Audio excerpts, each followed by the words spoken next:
आप सभी को जय मसीह की। आज सुबह प्रभु का प्रभावशाली वचन मेरे साथ पहले शमूएल की पुस्तक निकालिए, उसका पहला अध्याय और उसकी 10 आयत।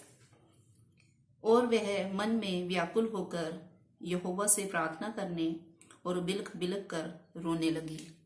आमीन। परमेश्वर के प्रिय लोगों, परमेश्वर के हम इस वचन में हन्ना के बारे में देखते हैं कि हन्ना जो कि एक बांझ स्त्री थी, उसकी कोई भी संतान नहीं थी और वो लगातार परमेश्वर के भवन में जाती थी, प्रार्थना करती थी, आराधना करती थी और वो किसी से भी अपने मन की बातें, अपने दुख की बातें किसी से भी वो शेयर नहीं करती थी, किसी के पास भी वो नहीं जाती थी और वो अपने मन की बातें परमेश्वर के भवन में जाते हुए परमेश्वर से करती थी।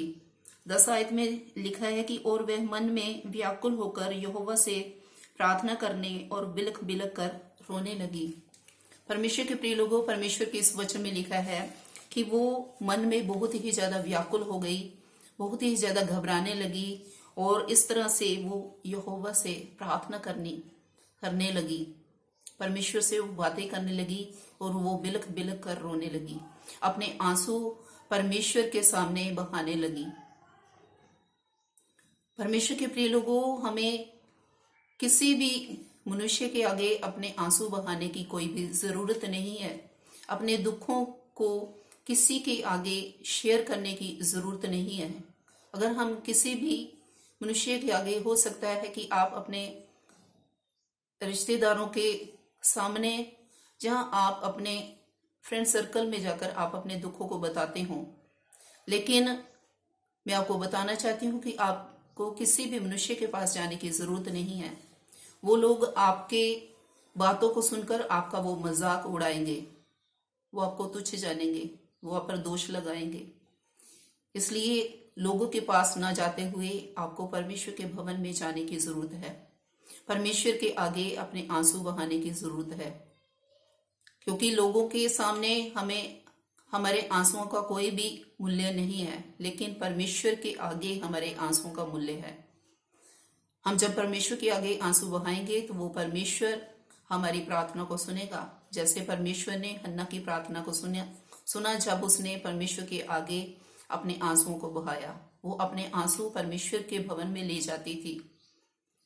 वो अपने सोतन के साथ भी अपने दुख को व्यक्त नहीं करती थी, कोई भी बात वो उससे नहीं करती थी, ना ही वो उसके सामने अपने आंसू बहाती थी।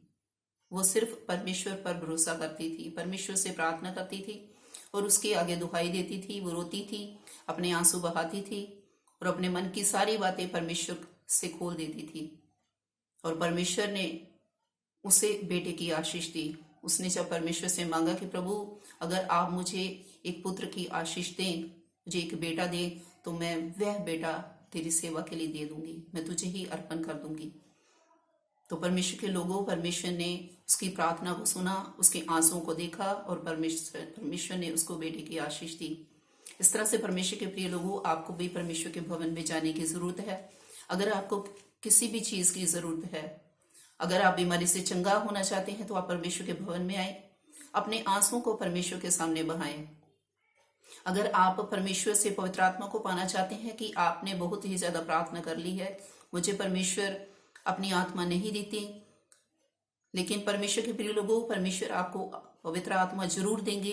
आप लगातार प्रार्थना में बने रहें, अपने आंसुओं को परमेश्वर के आगे बहाएं, वो परमेश्वर आपको पवित्र आत्मा जरूर देंगे। अगर आपके अंदर पवित्र आत्मा की प्यास है, अगर आप चाहते हैं कि मुझे परमेश्वर अपनी आत्मा से भरे, तो आप प्रभु की उपस्थिति में जाना ना छोड़ें।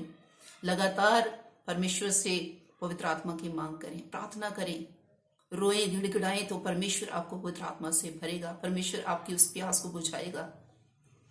और अगर आपको किसी भी और चीज की आवश्यकता है, तो वो परमेश्वर आपकी उस आवश्यकता को भी पूरा करेगा।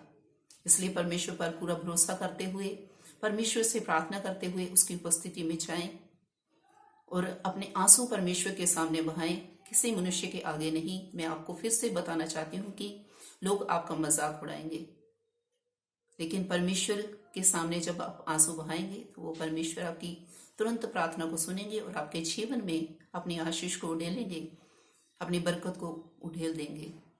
इस वचन से प्रभु आप सबको बहुत सारी आशीष और बरकत प्रदान करे। इस वचन को लाइक करें, इस वीडियो को लाइक करें, शेयर करें, कमेंट करें और ज़्यादा से ज़्यादा इस चैनल को सब्सक्राइब करें। परमेश्वर आपको बहुत बरकत देगा। सबको जय मसीह की। God bless you all.